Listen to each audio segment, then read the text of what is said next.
الحمد للہ وحدہ لا شریک لہ والصلاۃ والسلام علی من لا نبی بعدہ۔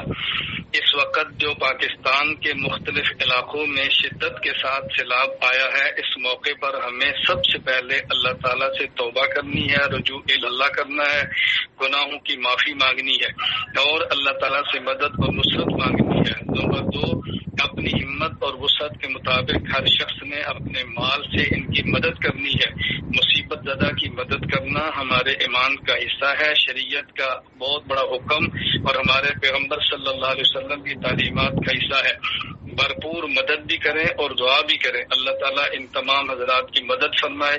اس موقع پر جو دنیا سے رخصت ہو گیا، اللہ تعالیٰ ان کی مغفرت فرمائے، درجات بلند فرمائے۔